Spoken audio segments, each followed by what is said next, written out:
जब गाना इतना सुंदर है कि 10 लाख लोग इस पर रील बना चुके हैं तो आखिर फिल्म कितनी खूबसूरत होगी। इस फील्ड में आने का सोचा था, फिल्म मेकिंग की फील्ड में आने का सोचा था, डायरेक्टर बनने का सोचा था। उस टाइम पे आपके पास कोई आदर्श नहीं था इस इंडस्ट्री में, तो ये ख्याल आया भी कैसे कि मैं इस लाइन में आके सरवाइव कर जाऊंगी। सक्सेसफुल होना तो दूर की बात। वो कहता है कि लव के लिए साला कुछ भी करेगा। मैं कहती हूँ फिल्म के लिए साला कुछ भी करेगा। 5वें दिन खुली फिल्म, मैं बोली कैमरा तू यहाँ लगा, तू ये लाइट ले ला, तू ये फिर वो बोले अरे मतलब 4 दिन में ट्रेंड हो गए आप।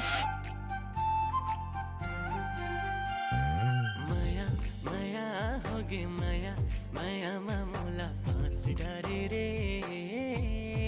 क्या आपने उस मेडिसिन को पकड़ लिया है कि वायरलिटी या फिल्म हिट करने का क्या उसके पीछे के केमिकल लगते हैं, वो आपने अचीव कर लिया है क्या? नहीं बताऊंगी। मैंने मैम को फोन किया कि मैम मैं साइन तो कर चुका हूं, मेरी एक्ट्रेस कौन है करके। ये इतने टेक लेती थी, 78, 79। नितिन कांपते रहता था।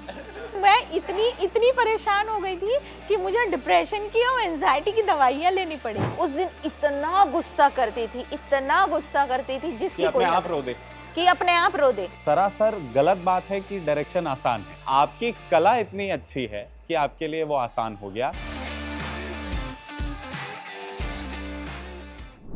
नमस्कार, बहुत बहुत स्वागत है आपका IBC 24 डिजिटल में। जब भी आप रील स्क्रॉल कर रहे होंगे इस दरमियान, तो एक गाना कभी ना कभी आपकी फीड में जरूर आया होगा और वो छत्तीसगढ़ का गाना है मया होगे मया। इस गाने को सुनने के बाद लोग बेसब्री से इंतजार कर रहे हैं और ये सवाल पूछ रहे हैं कि ये गाना आखिर किस फिल्म का है और ये फिल्म हमें कब देखने को मिलेगी, क्योंकि जब गाना इतना सुंदर है कि 10 लाख लोग इस पर रील बना चुके हैं तो आखिर फिल्म कितनी खूबसूरत होगी। इन सारे सवालों का जवाब देने के लिए आज मेरे साथ ये पूरी स्टार कास्ट मौजूद हैं और डायरेक्टर मैडम मौजूद है, भारती जी मौजूद हैं, जो बताएंगी कि इस गाने के पीछे, इसके वायरल होने के पीछे की कहानी क्या है और ये भी बताएंगी कि आखिर ये फिल्म डार्लिंग प्यार झुकता नहीं अगेन कब रिलीज होने वाली है। बहुत बहुत स्वागत है आप सभी का। सबसे पहले तो मैम बहुत बहुत बधाई। 10 लाख रील अगर किसी गाने पे बनी और वो भी छत्तीसगढ़ के किसी गाने पे बनी है तो वाकई में ये एक बेमिसाल अचीवमेंट है, बेमिसाल फीट है। मैं चाहता हूं आप सब अपने लिए एक बार तालियां बजा दें। जब ये गाना रिलीज हुआ, जब ये गाना लोगों के बीच पहुंचा, आपने ये गाना जनता को सौंपा, तो मैं जानता हूं कि जवाब यही होगा कि आप या मैं या कोई भी ये सोच भी नहीं सकता था कि ये इतना वायरल होगा। लेकिन क्या आपने उस मेडिसिन को पकड़ लिया है कि वायरलिटी या फिल्म हिट करने का जो पूरा वो होता है, क्या उसके पीछे के केमिकल लगते हैं, वो आपने अचीव कर लिया है क्या? क्योंकि इसके पहले वाली फिल्म भी सुपर हिट रही और अब ये आने वाली फिल्म तो सुपर हिट होगी, लेकिन उसके पहले जो आपने ट्रेलर दिया है गाने का, वो तो जबरदस्त ही रहा है। कह सकते हैं कि एक्चुअली किसी भी प्रोडक्ट के पीछे मैं अपने अकेले का नहीं मानूंगी कि ये मेरे अकेले की मेहनत है। किसी भी प्रोडक्ट के पीछे उनकी टीम का बहुत बड़ा हाथ रहता है। तो मेरी जो टीम है, जैसे इसमें सिंगर है, म्यूजिशियन है, कोरियोग्राफर है, डांसर है, हीरो हीरोइन है, मतलब सब कुछ फिर मैं हूँ, है ना। तो ये सारी चीज़ें फिर उसमें एड ऑन हम करते हैं। जो रील्स बना रहे हैं, जिनको ये गाना वैसा पसंद आया, उनके मन को वो भाया, वो ठुमके लगाने पे मजबूर हो गए, इस गाने पे रील बनाने के लिए मजबूर हो गए। तो ये सब कुछ मैं कहूँगी एक तो, और दूसरा है सबसे पहले गॉड, हमारे भगवान की सबसे बड़ी देन है, गॉड की बहुत बड़ी ये ब्लेसिंग है। तो सब कुछ सब एक साथ मिला करके है, अकेले का कुछ भी नहीं है। नहीं नहीं नहीं, ये आप, मैं इससे इसलिए डिसएग्री कर रहा हूँ क्योंकि डार्लिंग प्यार झुकता नहीं जब आई थी तब पुष्पा भी रिलीज हुई थी और उस दौरान आपने अपनी ऑडियंस को कहीं और भटकने नहीं दिया, बांध कर रखा। ये आपकी फिल्म और आपकी फिल्म मेकिंग की काबिलियत है। तो अगर आपके पास वो फॉर्मूला नहीं होता तो मेरे ख्याल से इतनी बड़ी स्टार कास्ट, इतने अच्छे सिंगर एक साथ मिलके, म्यूजिशियन, कोरियोग्राफर, एक इतना सुपर हिट गाना नहीं दे पाते। एक मूवी का डायलॉग है, बड़ा सुपर हिट डायलॉग है। वो कहते हैं कि लव के लिए साला कुछ भी करेगा, मैं कहती हूँ फिल्म के लिए साला कुछ भी करेगा। मैं आप सभी को बता दूं कि ये छत्तीसगढ़ की एकमात्र महिला फिल्म डायरेक्टर प्रोड्यूसर हैं और इस लाइन में जहां पे ऑलरेडी हम लगातार ये कहते हैं, बॉलीवुड से कंपेयर करते हैं छत्तीसगढ़ी फिल्म इंडस्ट्री को, और उसके बाद लगातार ये कहते हैं कि कब वो बेंचमार्क अचीव होगा, और उसमें भी एक महिला फिल्म डायरेक्टर का इतने अच्छे से उभर के आना और आज तक का सबसे सुपरहिट गाना छत्तीसगढ़ से देना, मतलब अचीवमेंट्स का एक ऐसा मैजिकल कॉम्बिनेशन आपने बनाया हुआ है कि एक महिला फिल्म डायरेक्टर, उनकी पहली फिल्म की अचीवमेंट, उसके बाद ये गाने का अचीवमेंट। सबसे पहले तो ये बताइए कि जब आपने इस बारे में, इस फील्ड में आने का सोचा था, फिल्म मेकिंग की फील्ड में आने का सोचा था, डायरेक्टर बनने का सोचा था, उस टाइम पे आपके पास कोई आदर्श नहीं था इस इंडस्ट्री में, तो ये ख्याल आया भी कैसे कि मैं इस लाइन में आके सरवाइव कर जाऊंगी? सक्सेसफुल होना तो दूर की बात है। एक्चुअली मैं बचपन से म्यूज़िक में काफ़ी मेरा रहा है। मैं सिंगिंग भी थोड़ा बहुत कर लेती हूँ। म्यूज़िक मुझे बहुत पसंद है, बहुत पसंद है। मतलब मेरी जान है म्यूज़िक। मैं सैड होती हूँ तो म्यूज़िक सुनती हूँ, गुस्सा आता है तो म्यूज़िक सुनती हूँ, थोड़े से रोमांटिक अंदाज़ या बच्चों से प्यार, मतलब हर उसमें मेरा म्यूज़िक कहीं ना कहीं रहता है। तो बचपन से ही, और एक मेरे को लिखने का बहुत शौक़ है, राइटिंग का, शेरो शायरी का, बुक्स रीड, मतलब ये सारी चीज़ें फिल्म से ही रिलेटेड हैं। बट मैं बचपन से पढ़ाई में थोड़ा सा वो थी, तो मेरी बुआ कहते रहती बेटा पढ़ ले ये सब छोड़, लेकिन मैं इसी फील्ड में ज़्यादा रहती थी। मतलब होता है ना ये कि एनुअल फंक्शन आ रहे हैं तो ज़ोरों शोरों से तैयारियां करना, डांस करना और बहुत कुछ अपने से कर लेना। तो ये मैं कहती हूँ मुझे शायद बचपन से मेरे अंदर रहा होगा। फिर अचानक से एक दिन ऐसा एक स्टोरी ऐसे दिमाग में नहीं आई, रियल स्टोरी है वो, रियल स्टोरी है। तो मैं हमारा कहीं एक जगह पे पोस्टिंग हुआ, तो वो रियल स्टोरी जब मुझे उसके पीछे का बहुत कुछ पता चला, तो मैं उस स्टोरी से ना बहुत ज़्यादा कनेक्ट हो गई और मैं बहुत रोई, क्योंकि वो वैसी स्टोरी थी और मैं चाहती थी उसके ऊपर मैं बुक लिखूं। तो बट वो इतना आसान नहीं है कि बुक लिखना, बहुत मुश्किल वाला काम है। तो उसी बीच मेरी एक वो अभी नहीं रहे, तो वो एक है, वो डायरेक्टर भी रह चुके हैं यही छालीवुड के, तो उन्होंने बोला मुझे कि मैडम आप फिल्म बनाइए। तो मैंने कहा कि फ़िल्म कैसे बनाऊंगी, मुझे तो पता ही नहीं कि कैमरा मतलब क्या होता है। मतलब कैमरे का खैर मुझे पता था, सॉरी, क्योंकि मैं फ़ोटोग्राफी करती थी, बर्ड वाचिंग वगैरह मैं करती थी, मुझे बहुत अच्छा लगता है नेचर।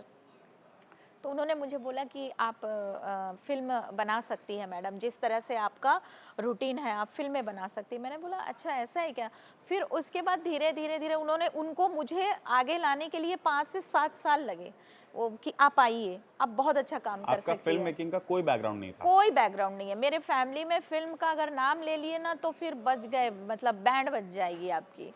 मतलब उनका बस ये है, वो ऐसा चाहते हैं कि तुम पढ़ो, नौकरी करो, आईएएस बनो, आईपीएस बनो, वकील बनो, मतलब अच्छी बड़ी मतलब वो भी छोटी मोटी पोस्ट नहीं। मिर्जापुर का डायलॉग है ना, पढ़ाई लिखाई करो, आईएएस हाँ, बनो। और मैंने उनका, मैं आईएएस मैंने हो गया बस। हो गया माता जी, मैं बुआ ऐसा बोलती थी। तो मुझे थोड़ा सा, मतलब ज़्यादा पढ़ाई में उतना ये नहीं था मेरा कि मुझे पढ़ना है, नौकरी करना है। अच्छा, नौकरी के मामले में मैं नौकरी नहीं कर सकती। कहीं से भी नौकरी नहीं कर सकती, क्योंकि मैं अपने मन की मालकिन। वो तो खैर समझ में आ ही रहा है, आप अपनी मालकिन है, लेकिन उसमें आप जो अद्भुत कला दिखा रही हैं वो भी बहुत खूबसूरत है। तो आप बता रही थी कि फिर उसके बाद 6-7 साल लग गए आपको इस फिल्म लाइन में घुसने में। 6-7 साल लग गए। फिर मैंने सोचा चलो एक फिल्म ऐसे बना के देखते हैं, प्रोड्यूस करते हैं। तो जब सेट पे गई, मैंने कहा ये तो बड़ा आसान है मेरे लिए। जब वो डायरेक्शन कर रहे थे, मैंने कहा ये तो मेरे लिए बहुत आसान है। फिर मैंने उसमें छोटे छोटे सीन बनाए, अच्छा ऐसे करके देखते हैं। तो फिर वो भी मैंने कर लिया, और फिर धीरे से हमने प्रोड्यूस किया, फिर छोटे छोटे सीन बनाए उसी फिल्म में। डार्लिंग 1 की बात कर रही हूँ मैं। डार्लिंग जिसमें मनकुरेशी और अनिकृति थी, तो वो मैंने बनाए। फिर म्यूज़िक मेरे पास आया, तो म्यूज़िक में तो मैं मास्टर, मतलब अपने आप को ऐसा मानूंगी कि हाँ मैं म्यूज़िक थोड़ा बहुत तो कर लूँगी। बाबा जी माफ़ करना, म्यूज़िक में मास्टर नहीं हूँ मैं सॉरी ज़्यादा बात नहीं करना है क्योंकि तो फिर मैंने म्यूज़िक पे मुझे अच्छे वाले मैंने गाने, मैंने बोला कि ऐसे गाने, वो 25-30 गाने लेकर के आए थे, तो उसमें से मैं 2 गाने सेलेक्ट करती थी, 3 तो वो पागल हो गए थे। 4 महीने 5 महीने तक सिर्फ मैंने म्यूज़िक सेलेक्ट किया है डार्लिंग 1 के समय, कि नहीं नहीं ऐसे नहीं, ये नहीं नहीं, ये नहीं, ये नहीं, ये नहीं। तो मुझे जैसा नेचर बहुत पसंद है, तो आप मेरी कोई भी फिल्म उठा करके देखेंगे, आपको चिड़ियाएँ मिलेंगी, आपको फ्लावर मिलेंगे, आपको सारी चीज़ें मिलेंगी।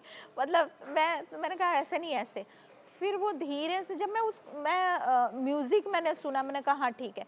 फिर मैं जैसे कहीं पर लगता है, मतलब आपको जैसे कमी लगती है, मैं कहती थी दादा कटक में, तो उस समय मैं कटक नहीं, बच्चा मेरा छोटा था, तो मैं कटक नहीं जा पाई थी, तो मैं बोलती थी दादा उनको रिकॉर्ड करके भेजती थी, तो बोलते थे तुम आप गाओ, आप गाने की प्रैक्टिस करो, आपकी आवाज़ बहुत अच्छी है।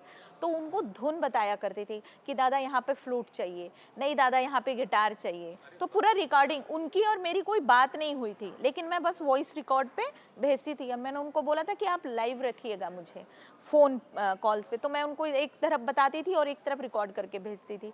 तो ऐसे करके करके फिर वो डार्लिंग 1 बनाया। तो जब मैंने डार्लिंग 1 कंप्लीट कर लिया, लेकिन ये कहीं से भी नहीं था कि वो सुपर डुपर हिट होगी, क्योंकि इंसान अपना काम करता है, इतने बड़े सपने मैं नहीं देखती मेरी एक आदत है, मैं डरती हूँ, मैंने कहा ज़्यादा बात नहीं करना है और पता नहीं क्या हो जाएगा। जिंक्स से हाँ डरती हैं। हाँ, थोड़ा सा मतलब हाँ, कोई नजर ना लग जाए। ज़्यादा नहीं, ज़्यादा बात करने से फिर वो जो आपके जो अपने ही शब्द है ना, फिर वो मीडिया में वापस रिटर्न वो मारते हैं, इतनी बड़ी बड़ी बातें रील कर करती रही है फिर इधर हाँ उधर। रील हाँ। करती है, इतनी बड़ी बड़ी बातें करती है, तो इसलिए मैं ना थोड़ा सा डर डर के बात करती हूँ। तो वैसे डरती नहीं हूँ मैं, ये बात गलत है, लेकिन बात करने में थोड़ा सा समेट के करती हूँ। फिर उसके बाद वो ना मेरे पास वो बोले, मैं सॉरी कहाँ पर थी, भूल गई मैं। आप ये बता रही थी कि डार्लिंग 1 मेरी बन गई थी, हाँ, इतनी बन गई। सक्सेसफुल होगी जी, मुझे नहीं मालूम। सक्सेसफुल हुए, इसको 7-7 दिन तक टिकट नहीं मिल रहे थे। मतलब लाइन पे लोग खड़े रहते थे। फिर मैंने कहा चलो ये तो बहुत अच्छा हुआ। फिर मैंने स्टोरी पे ट्राई किया, तो स्टोरी भी मैंने लिख ली। फिर मैंने सोचा चलो डायरेक्शन पे जाते हैं, बट डायरेक्शन पे जाते हैं तो पहला जो एक्शन होता था ना, रोल कैमरा एक्शन, मैं बड़ा शर्माती थी मैं बोली, तो एक थे, मतलब वहाँ पर काफ़ी लोग थे, तो एक असिस्टेंट डायरेक्टर मेरा बहुत ही अच्छा, मतलब वो था, तो वो कहता था कि मैडम आप बोलिए, आप ही को ही बोलना है, हम तो नहीं बोलेंगे क्योंकि डायरेक्टर आप है। और सेट का ऐसा होता है, जो डायरेक्टर होता है उसको लोग, मतलब वो जो सेट पे लोग भगवान की तरह मानते उस हैं, सेट मतलब पे वो सारे भगवान कास्ट, मतलब सब कोई, सही बात। लाइटमैन, कैमरामैन से लेकर कास्टिंग से लेकर सब कोई उसको भगवान मानते हैं, क्योंकि वो पिक्चर की एक रूपरेखा देता है, वो पिक्चर को जी रहा होता है उसी का डायरेक्टर, विजन होता है जो उसका और कोई उस actually, टाइम पे देख नहीं पाता। यस। तो उन्होंने बोला कि नहीं मैडम हम नहीं बोलेंगे एक्शन, आपको बोलना पड़ेगा। तो मैं बोलती थी, धीरे से बोलती थी, वो रोल कैमरा, वो बोलता था मैडम रेडी, आप रेडी है, मैं बोली हाँ हाँ, तो बोलो एक्शन, मैं चुपचाप देखती रहती थी, मैडम एक्शन बोलो एक्शन वो एक्शन ही नहीं बोल पाती थी, फिर मैं एक्शन, तो ऐसा होता था। तो 3 दिन तक मैंने, 3 से 4 दिन तक मेरे मुंह से एक्शन ही नहीं निकला। फिर जो मैं 5वें दिन जो खुली, हाँ। 5वें दिन खुली, फिर मैं बोली कैमरा तू यहाँ लगा, तू ये लाइट ले ला, तू नहीं फिर वो बोले अरे मतलब 4 दिन में ट्रेंड हो गए आप। हाँ। और वो इतनी खतरनाक फिल्म थी, जीरो बनी हीरो, मतलब बाप रे, उसका स्क्रिप्ट से लेकर उसमें एक्टिंग से लेकर आपको वो फर्स्ट टाइम के जो मेरा एक्सपीरियंस जो रहा वो काफ़ी अच्छा रहा। मैंने बोला यार तूने कर लिया भारती, तूने डायरेक्शन कर लिया, मतलब अंदर की जो एक खुशी होती ना, सही बात है। ये तुमने कर लिया ये काम, अरे कितना अच्छा तुमने किया। और मैं उनसे जो ले लेती थी, जो एक्टिंग जो मतलब उनसे जो निकलवा लेती थी, नहीं यही चाहिए, नहीं यही चाहिए, चाहे आधा घंटा लग जाए, चाहिए तो यही चाहिए। सेटिस्फाई नहीं होते थे आप? नहीं होती थी, क्योंकि मैंने फिर वो जब देखा मॉनिटर पे और ये मैंने बोला बहुत इजी है ये बहुत इजी है, मतलब मुझे जो एक्शन फील बोलने में क्यों शर्माते थे? एक्शन बोलने में इसलिए शर्म आती थी कि मैं इस फील्ड से हूँ नहीं, हाँ, मुझे ये काम आता नहीं था। मैं झूठ क्यों बोलूं कि मैंने पढ़ाई की है ये वो ब्ला ब्ला ब्ला ब्ला, नहीं, मैंने की ही नहीं है। मुझे कुछ नहीं पता था इसके बारे में, मतलब जीरो होता ना, जीरो, वो भी नहीं पता था मुझे कि इसका कहाँ पे जीरो लगेगा, हाँ, हाँ, है ना, हाँ, हाँ। वो भी नहीं पता था, तो मुझे इसलिए शर्म आती थी। क्योंकि जब मैं ऐसा मानती हूँ, जब आपको किसी काम का एक्सपीरियंस नहीं है तो उसे सामने से कुछ लोगों का होता है ना, बड़ी बड़ी हाँकना, बड़ी बड़ी ठीक बात। हाँकते रहते हैं लोग, और मुझे मेरी वो आदत नहीं है। जब तक मैं कोई चीज़ को जानूंगी नहीं तब तक मैं बोलती नहीं हूँ। हाँ। और जब मैं उस चीज़ को जानती हूँ तो फिर धड़ल्ले से नहीं, ये चीज़ ऐसे ही है, सही बात है। अपना रखती हूँ। तो मैं इसलिए शर्माती थी कि कहीं अगर गलत हो गया तो सबके सामने मुझे एम्बैरेसिंग फील करना पड़ेगा ना, मतलब ये तो भले नहीं बोलेंगे लेकिन फिर भी मैडम को कुछ आता नहीं है, डायरेक्टर बन गई, तो मैं वो वाली चीज मेरे अंदर डर था। लेकिन फिर वो 4 से 5 दिन के बाद मेरा वो पूरा निकल गया और फिर मैंने बहुत अच्छे से वो उस पर डायरेक्शन किया। जी, नितिन देशमुख जी हमारे साथ एक और कलाकार मौजूद हैं, बहुत बहुत स्वागत है आपका भी। और ऑफ द कैमरा तो हमारी बहुत बातचीत हुई, लेकिन अब ये बताइए कि क्या एक्सपीरियंस रहा, कैसे शुरुआत हुई, कैसे आपको इस रोल में कास्ट किया गया, लीड एक्टर हैं आप, और फिर क्या जर्नी रही इस फिल्म की? इसका अगर स्टार्टिंग तो 7 साल पहले से हो गया था, जब इस फील्ड में आया 12th के बाद। एज क्या है आपकी? मेरी एज अभी है 23। ये 23 साल के हैं और 7 साल पहले से इनकी शुरुआत हो चुकी थी, अब आप समझ लीजिए। 7 जी, साल पहले से मतलब इस फील्ड पे था, लेकिन 5 साल मतलब 5 साल पहले एक एल्बम आया, फर्स्ट एल्बम मेरा 5 साल पहले आया था, लेकिन 7 साल से मैं इस रील और ये सब में यूट्यूब में ऐसा कुछ कुछ अपने में करते रहता था। और फिर उसके बाद एल्बम किया, एल्बम गाने अच्छे चले। फिर उसके बाद मैम का नज़र पड़ा और फिर मैम ने बुलाया और फिर उसके बाद मूवी मिल गई अच्छे से, मेहनत से। मेहनत से मूवी मिल गई। इसके पहले मैं अगले सवाल पे बढ़ूं, मैं आपको सबकी एज बताना चाहता हूं। आप अपनी एज बताइए सबसे पहले। जय जोहार, मेरा नाम अलीशा लग रहा है, मेरी एज है 20। मैम आप अपनी एज बताइए शिपर। 21। नितिन भाई आप अपनी एज 23। बताइए। भाई आप अपनी, आदित्य अपनी एज बताइए। मेरा नाम है आदित्य मोहबे और मैं 21 साल का हूँ। 20, 21, 22, 23 साल के एक्टर्स। मैम आप पहले तो ये बताइए कि इतने फ्रेश फेसेस को कास्ट करने के पीछे आपका लॉजिक क्या था और कैसे आपको भरोसा हुआ कि ये आपकी फिल्म को सुपर हिट कर देंगे? लोग अक्सर डरते हैं, क्योंकि और खासकर डायरेक्टर प्रोड्यूसर जिसका पैसा लगा होता है वो डरता है कि भाई मैं Actually. एक किसी सुपरस्टार को ले लेता हूँ, उसके चेहरे से फिल्म चमक जाएगी। एक्चुअली आप उल्टा कर रही हैं। हाँ क्योंकि मैं थोड़ी सी हूँ उल्टी कोपड़ी की। ये हम लोग का भी क्वेश्चन था। अब जवाब मिलेगा। हाँ, जब हम फ्लोर में पहुंचे तो देखे ना कि अरे यहाँ तो सब नए दिख रहे हैं यार, मैं भी नया, सब नए। तो आपने पूछा नहीं फिल्म मेकिंग के दौरान या बन गई फिल्म उसके हमको बाद कि बताया मैडम हम नहीं क्यों? इनको जब- पता ही नहीं होता था करना क्या है। जब मैंने मूवी साइन किया ना, उसके 2 दिन बाद मैंने मैम को फ़ोन किया कि मैम मैं साइन तो कर चुका, मेरी एक्ट्रेस कौन है करके। तो वो नहीं, तू सीधा फ्लोर पे मिलेगा करके।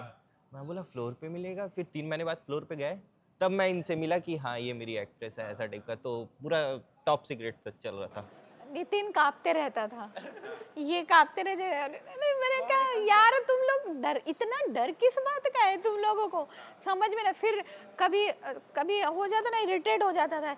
ये इतने टेक लेती थी, 78, और ये बाप रे, 79, 89। अब मैं बोलूं चलो ठीक है, चलो पैकअप करते हैं, आज यहीं रहने देते हैं। अच्छा तभी बेचारी बोल रही थी कि मैम इतने टेक होने के बाद भी मैम गुस्सा नहीं करती थी। नहीं, थोड़ा बहुत तो मैं इरिटेट हो जाती थी। सभी को मेरा मतलब एक होता है डायरेक्टर का क्या, मतलब अपना एक खुद का एक विज़न होता है और उस चीज़ को निकालना, मैं उस चीज़ को मतलब इनसे निकाल लेती थी, ले लेती थी। जैसे अब मुझे पता है ये इतने फ्रेश हैं, है ना, इन्होंने फिल्में नहीं की हैं, तो मैं क्या करती थी, जिस दिन गुस्से वाला और इनका ऐसा सीन होता था, इतना डांटती थी कि इनका ऑलरेडी दिमाग खराब था, क्योंकि मैं समझ गई थी कि इनको ये उस जोन में ले जाना उस पड़ेगा। जोन में ले जाना पड़ेगा। तो इनका ऑलरेडी दिमाग सनका हुआ रहता था, आज मैडम ने डांटा, बहुत जैसे ये चमकाई है, है। आज बहुत गुस्सा किया, जैसे इसका ये कुछ भी बोलो हंसते रहती थी। तो अब इसको नॉर्मल करने के लिए ना मुझे अपना दिमाग खराब करना पड़ता था। तो इसको मैं मतलब इतना करती थी। तुम याद करो श्री, जब जब ऐसा सैड, क्योंकि इसका पूरा सैड ही है, तो जब जब इसका सैड वाला आता था पार्ट ना, उस दिन इतना गुस्सा करती थी, इतना गुस्सा करती थी कि जिसकी अपने कोई आप हद रो दे। कि अपने आप रो दे। एक हमारे मूवी का मतलब एक एक्सपीरियंस है मैम के साथ। जिस दिन 2 दिन हो गया था शूट को, फिर उसके बाद मेरा और इनका टेक लगा, और वो भी रोमांटिक सीन था ना, मतलब रोमांटिक हम लोग का बातचीत था, और मैं ले चुका था 8 टेक, और 8 टेक के बाद ना मेरा कॉन्फिडेंस डाउन, कि क्योंकि पहली बार मैं इनसे मिला। हाँ, पहली बार ऐसा लव वाला मैं किसी को बोल रहा हूँ भी, इतने बड़े कैमरे के सामने। एल्बम में क्या रहता है, लिपसिंग करना रहता है, तो इजी हो जाता है वो सब। तो मैम ने मेरे को एकदम उठी और बोली तू मेरे साथ चल करके।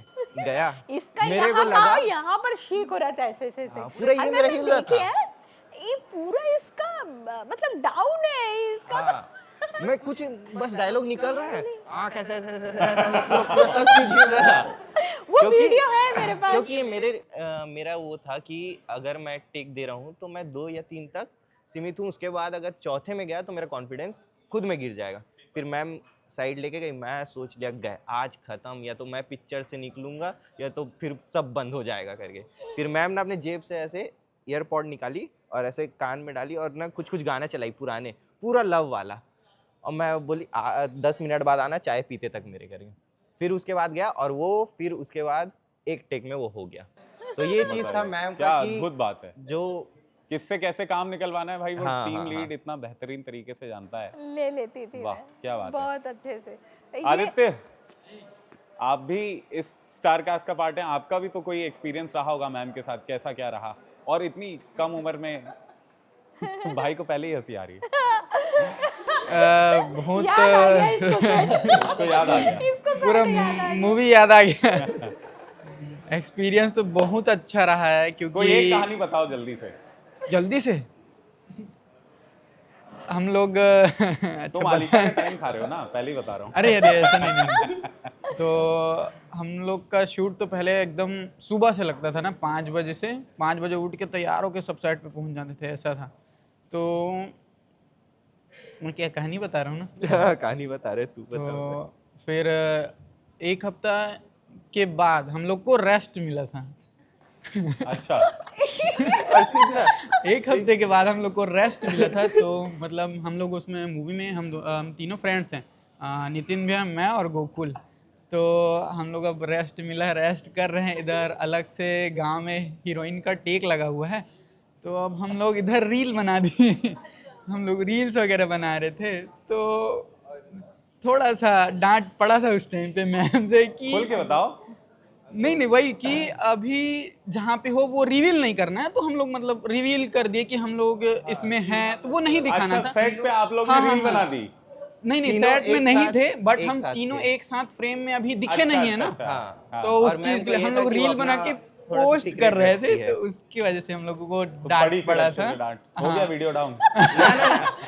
नहीं हुआ। फिर पोस्ट हुआ 10 मिनट बाद मेरे को कॉल आता है, इसको कॉल आया, गोकुल का आया। अब हम लोग और मैम का ये कहना था कि तुमको वहाँ प्रॉपर स्क्रिप्ट पढ़ने के लिए दिए हैं, तुमको अगले दिन का तैयारी करने, और हम लोग मस्त आज तो छुट्टी है, स्कूल का छुट्टी है, चलो रील बना रहे। तो उसकी वजह से हम लोग को डांट भी पड़ा था। बट सही भी है कि रिवील नहीं करना चाहिए, बट हम लोग एक्साइटमेंट में आके चलो बनाते हैं। एक्चुअली होता क्या है ना, मैं अगर इन सबको फ्रेश अगर रखा है तो प्रोडक्शन का ही एक जिम्मेदारी सही और बात। एक डायरेक्टर की खुद की एक जिम्मेदारी होती है। कुछ चीजें इनको बता नहीं सकती, हर चीज को एक्सप्लेन नहीं कर सकती। तो मेरा ये था कि इनको सबको एक साथ लेकर आऊंगी, लॉन्च करूंगी, और ये एकदम से एक बड़े उसमें सेलिब्रेशन में हाँ। इन लोगों को सबका- फटेगा पोस्टर, निकलेंगे हीरो। निकलेंगे हीरो। तो मेरा वो प्लानिंग था, लेकिन इन्होंने सब गुड़गोबर कर दिया। तो इसलिए मैंने वो गुस्सा की थी। और फर्स्ट टाइम इन लोगों को जब ये फिल्म कर रहे हैं, और इन लोगों के साथ मुझे काम करके भी बड़ा एक्सपीरियंस मिलता था, मतलब खुद को भी इधर डांटती थी और पीछे जाके खूब हंसती थी। और कभी कभी क्या होता था, झूठा मतलब मैं गुस्सा दिखाना पड़ता था। अरे यार, इन लोगों को लगता होगा मैडम कितनी सड़ूल है, कितना क्या है, मतलब जा करके बेवजह का, ताकि इन लोग उस कैरेक्टर में बंधे रहें, वैसे रहें। तो कुछ भी मतलब सेट का माहौल थोड़ा अलग होता है। सेट में अब इनको नहीं पता होता है ना कि मैं पर्दे पे कैसे दिखूंगा, वो मुझे पता है, वो मेरी जिम्मेदारी है। और मैं इनको बस बार बार यही बोलती, जब ये लोग बदमाशी करते थे, खूब बदमाशी करते थे, ये लोग बहुत बदमाशी करते थे, मैं बोलती थी कर ले, जब वो पिक्चर फटेगी ना, फिर तो पब्लिक मेरे को नहीं बोलेगी, तेरे को ही बोलेगी पब्लिक, तब पता चलेगा वहाँ पे। तो मैं हमेशा इनको ना वो चीज़ को याद रखती थी कि बेटा काम को कर लो, अच्छे से करो, सीखो। ये लोग कभी अपनी स्क्रिप्ट नहीं लेकर आते थे, मतलब स्क्रिप्ट इनकी रेडी नहीं रहती थी, कभी कुछ बोल रहे हैं, कभी कुछ बोल रहे हैं, इतने टेक होते थे। तो मैंने बोला मेरे जीवन में दोबारा फ्रेश नहीं लूंगी। भाई मैं अभी आपसे यही पूछने वाला था भारती जी, कि जब ये सब हो रहा था, जब बच्चे बदमाशी कर रहे थे, तो लगा नहीं कि गलती तो नहीं कर दी कहीं? बहुत, मतलब मैं इतनी परेशान हो गई थी कि मुझे डिप्रेशन की और एंजाइटी की दवाइयाँ लेनी पड़ी। अरे बाप रे। मतलब क्या होता है ना, मैंने फ्रेश का तो जिम्मा उठा लिया, बट वो एक टीम, मतलब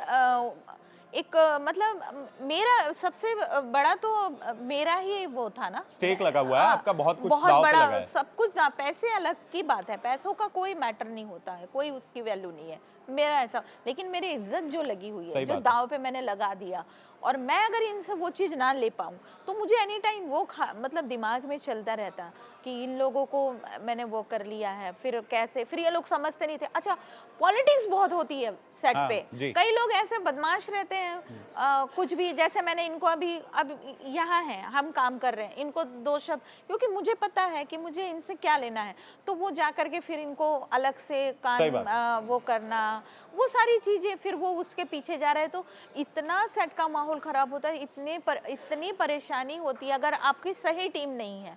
जैसे ये तो बच्चे हैं, कुछ बड़े लोग इतने बदमाश होते थे कि मैं परेशान हो जाती थी, मतलब काम ही नहीं कर पाते थे। कभी कभी ऐसा होता था, एक सीन ले लिए, अब ज़्यादा आपका अगर डायरेक्शन का मतलब आप क्रिएटिविटी अपना दिखा रहे हैं तो आप कैसे काम करेंगे? एक तरफ तो पूरा दिमाग इसमें लगाना है कि भाई ये परफेक्ट हो, ये परफेक्ट और दूसरी तरफ इस पॉलिटिक्स से डील करना है, वाकई में बहुत हार्ड। बहुत बड़ा टास्क होता है। फिल्म बनाना कोई छोटी मोटी बात नहीं होती है, बहुत तो जब आप कह रहे थे ना कि ये डायरेक्शन मुझे आसान लगा, तो एक्चुअली मैंने भी 2-3 शॉर्ट फिल्में डायरेक्ट की है। अच्छा। तो मैं यही बोलने वाला था कि ये सरासर गलत बात है कि डायरेक्शन आसान है। नहीं, आपकी कला इतनी अच्छी है कि आपके लिए वो आसान हो गया, लेकिन डायरेक्शन का जो काम है और दर्शकों को बांध के रखने की जो कला है ना, वो कहीं ना कहीं बहुत मुश्किल है, क्योंकि आप सिर्फ और सिर्फ उनको 2 मिनट या उससे ज्यादा के लिए एंटरटेन नहीं कर रहे। एक फिल्म बहुत लंबी होती है, और वही उसमें बहुत से इमोशंस एक साथ होते हैं, तो इसका ख्याल रखना और ये सारी चीजें करना ये बिल्कुल आसान नहीं है। बहुत तो आप नहीं, बहुत कठिन होता है, इजी नहीं है। जी बहुत कठिन होता है।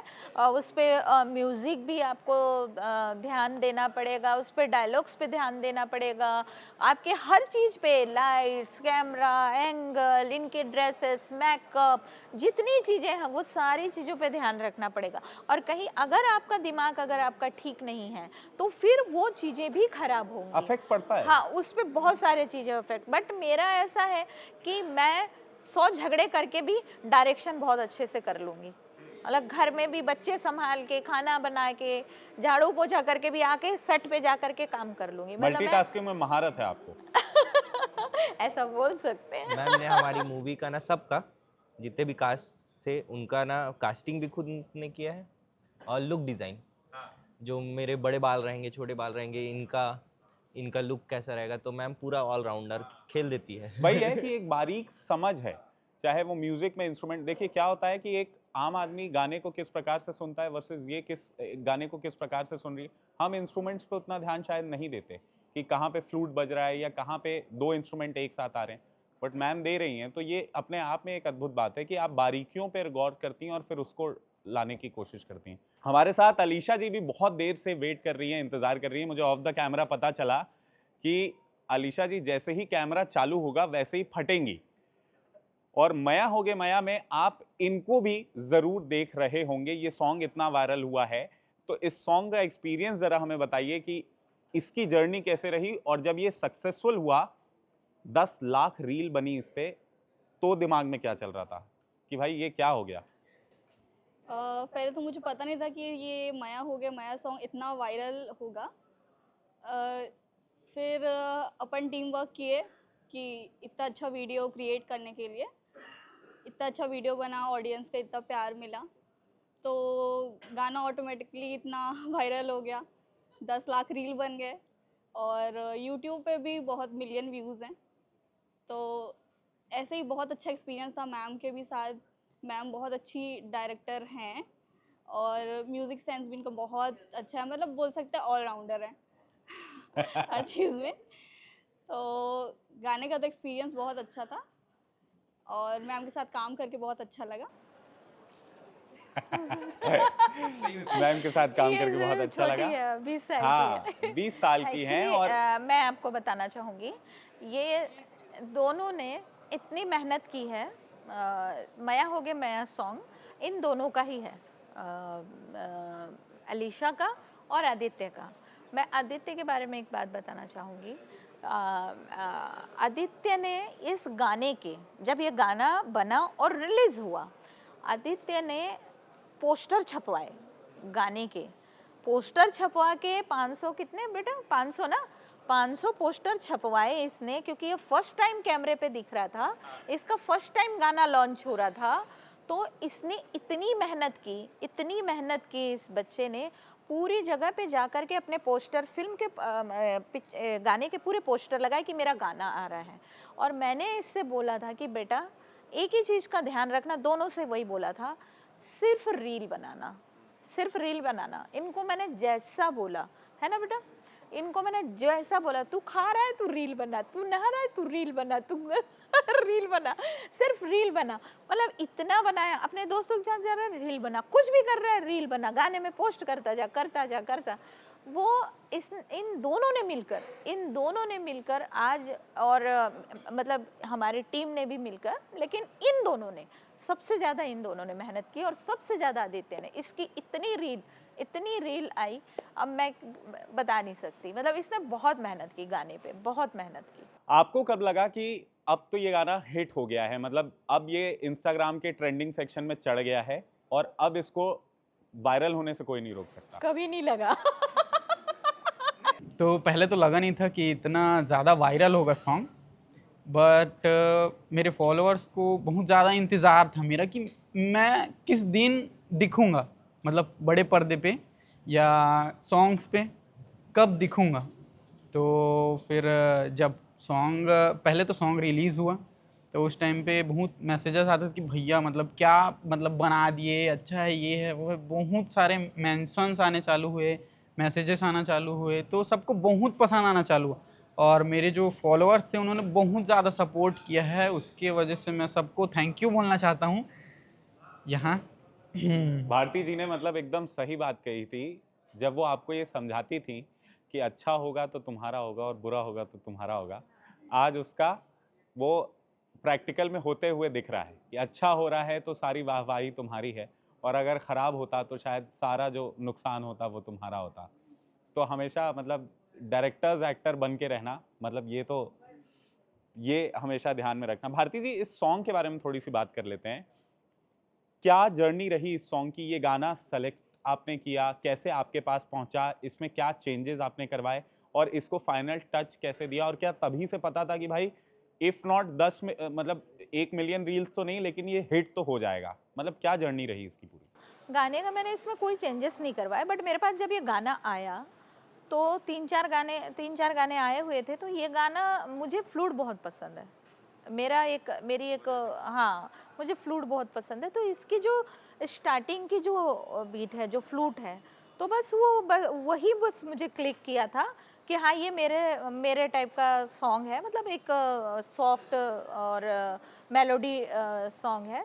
तो मैंने कहा था कि ठीक है। फिर उसके बाद हमारे और भी है ना, जैसे सिंगर हैं और एक इस सॉन्ग के जो कोरियोग्राफर हैं प्रीतम जी, उन्होंने बोला था कि मैडम अच्छा है, सॉन्ग अच्छा है, आप इसको बेझिझक करिए, मैं करता हूँ इसका कोरियोग्राफी। मैं बोली ठीक है, देखते हैं ऐसा करके। और अभी भी मैं फिर से मैं बोल रही हूँ कि हमको कहीं से ये नहीं था कि ये इतना मतलब हिट हो जाएगा या वायरल हो, इतने इसमें रील्स बनेंगी, इतना कुछ ऐसा कुछ भी नहीं था, ऐसा कुछ भी कोई वो नहीं था माइंड में। बट ये था कि उसके पीछे का जो मैं हर सॉन्ग पे जो मैं मेहनत करती हूँ, साइकोलॉजी होती है उसके हाँ, हर सॉन्ग के पीछे। वो तो है ही है, बट मेरी एक मेहनत होती है एक किसी भी सॉन्ग के पीछे, और उसका प्रमोशन करने का एक तरीका हर बार मैं चेंज करती हूँ। अच्छा, सॉन्ग का प्रमोशन करने का तरीका मैं हर बार चेंज करती हूँ, हर गाने का। ये बड़ा इंटरेस्टिंग है, समझाइए जी, कैसे। नहीं ये नहीं बताऊंगी। यही तो राज है, इसीलिए तो प्रमोशन क्वीन बोलते हैं। ये नहीं बताऊंगी मैं, सॉरी। चलिए ठीक है, इसी मौके पर जब सॉन्ग की बात हो ही रही है तो मैं रिक्वेस्ट करूंगा कि हमारे जो सिंगर्स हैं और जो कोरियोग्राफर है प्रीतम जी और आचार्य जी, उनको बुला लेते हैं और अब उनसे चर्चा कंटिन्यू आगे करेंगे।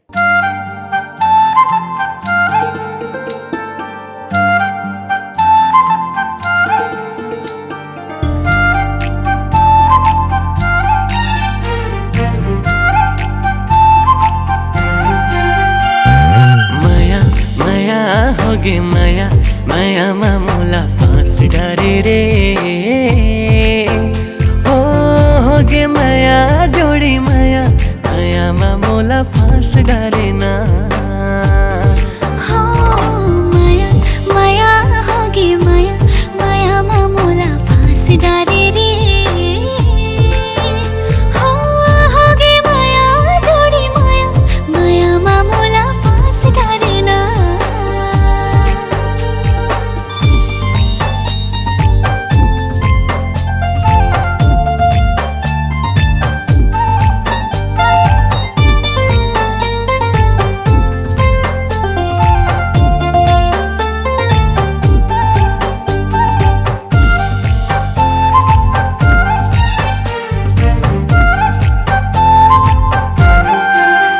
गिन गिन के दिन अब बीते नहीं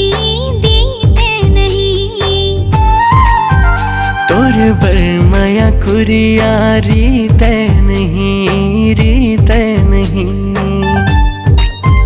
तोरे गलती सबो में भुला दे हूँ तेरो एक कबूत हंसा दे हूँ मोरे जीव के ते मोरे जीव के ते मोरे जीव के ते सुबह मैना रे चना माया माया माया होगे माया माया मामूला फांस डारे रे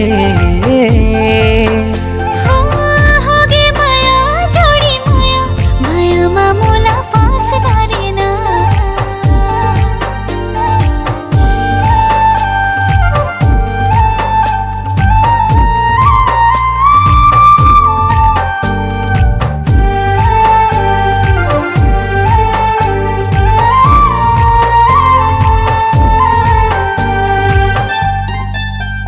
हो गहरा सागर कोई ठाह नहीं ते हंस फिर परवाह नहीं मंजिल ते ही तो मोर राह सही ओ तोर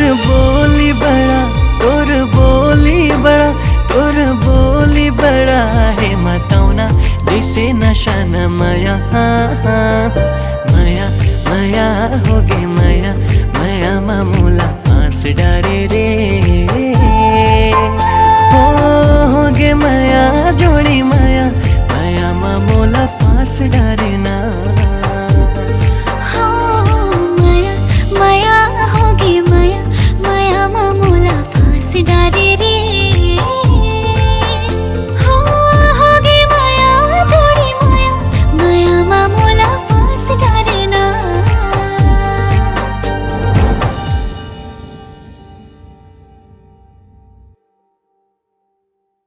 तो बहुत बहुत स्वागत है आचार्य जी आपका और प्रीतम जी आपका आपके बोल पर पूरी दुनिया थिरक रही है और आपके जो डांस मूव्स है उस पर पूरी दुनिया थिरक रही है। वही सवाल है कि जब बन रहा था सॉन्ग या जब वो रिलीज हुआ तो उस टाइम तक ये हल्का सा भी हिट किया था क्या कि ये सॉन्ग इतना वायरल हो जाएगा, या क्षमता रखता है इतना वायरल होने की, या सोशल मीडिया ने अपना जादू बिखेरा और फिर आपके लिए ये एक स्वीट सरप्राइज था? आचार्य जी। सबसे पहले तो जब हम लोग ये गाना बनाना चालू किए या जब मेरे पास ये कंपोजिशन आया तो कंपोजिशन और लिरिक्स में ही इतना दम था कि हम लोग को समझ में आ गया था ये कुछ तो बड़ा मचाएगा। फिर जैसे ही ट्रैक बन के रेडी हुआ और सबसे स्पेशल जब इसका वीडियो मेरे पास आया तो फिर मेरे को फाइनली समझ में आया कि यार ये तो पूरा ऑडियो और वीडियो एकदम चिपक सा गया है। मतलब जितना अच्छा ऑडियो है उतना ही अच्छा इसका वीडियो भी है। तो ऐसा बोल सकते हैं कि 50% जो आउटपुट है वो ऑडियो का है और 50% जो आउटपुट है वो वीडियो का है। तो जब दोनों चिपक गए तो फिर तो धमाल बचना ही था। हाँ। इसके स्टेप्स बहुत वायरल हो रहे हैं प्रीतम जी। हाँ जी, हाँ किली जी। पॉल ने डांस किया है आपके जी, सॉन्ग जी, पे, जी। ठीक है, और बड़े बड़े क्रिएटर्स जो हैं वो लगातार इन स्टेप्स पर डांस कर रहे हैं। जी जी, एक कोरियोग्राफर के लिए इससे बड़ी कोई बात नहीं होती है कि उसके स्टेप्स पर दुनिया फिरके, बिल्कुल सर, बिल्कुल। और आपको छत्तीसगढ़ में रहते हुए ये इतना बड़ा ब्रेक मिल गया। जी। हाउ वाज योर फीलिंग उस टाइम पे, कैसा लग रहा था? जब एक्चुअली ये गाना मेरे पास आया था तो मैम से बहुत डिस्कशन हुआ था एक्चुअली सॉन्ग के लेके। तो मैम ने बोला भी था कि आप इसमें एकदम फ्री हो मेरे साइड से, आप जो क्रिएट कर सकते हो अपना बेस्ट आप बिल्कुल करना। तो मेरी एक्चुअली आचार्य जी से भी इस सॉन्ग के लिए डिस्कस हुआ था कि अपन क्या बेस्ट कर सकते हैं करके। तो कहीं ना कहीं मेरे विज़न में था ये गाना कि हम इसको बहुत अच्छे से एग्जीक्यूट कर सकते हैं। तो मैंने खुद टाइम लिया था इस गाने के लिए। आई थिंक मैंने 1 महीना इसमें पूरा समय बिताया। उसके बाद एक्चुअल में हम लोग फिर एग्जीक्यूशन में गए इस गाने में। तो कहीं ना कहीं मुझे ट्रस्ट था क्योंकि हम लोगों ने इसके पीछे बहुत मेहनत किया हुआ है। तो मेरे विज़न में ये था कि ये गाना अलग है और हिट तो होगा, ये मुझे पहले से पता था। और स्टेप्स का ऐसा मैं बोल सकता हूँ क्योंकि मैं स्टेप्स मैं आर्टिस्ट को लेके हमेशा बनाता हूँ। मेरा फीलिंग नहीं होता कि ये स्टेप्स अच्छे हैं। मुझे जो आर्टिस्ट मिले थे मैं चाहता था कि उनका कैलिबर के हिसाब से मैं उनको स्टेप्स दूँ। तो कहीं ना कहीं आदित्य और एलिशा दोनों बहुत अच्छे डांसर हैं जो मेरे को बहुत फ़ायदा हुआ। और नितिन जी तो हैं हाँ, और श्रीपर्णा भी हाँ। अच्छा डांस किए। तो मुझे मालूम था कहीं ना कहीं स्टेप्स को लेके कि आर्टिस्ट तो अच्छा करेंगे।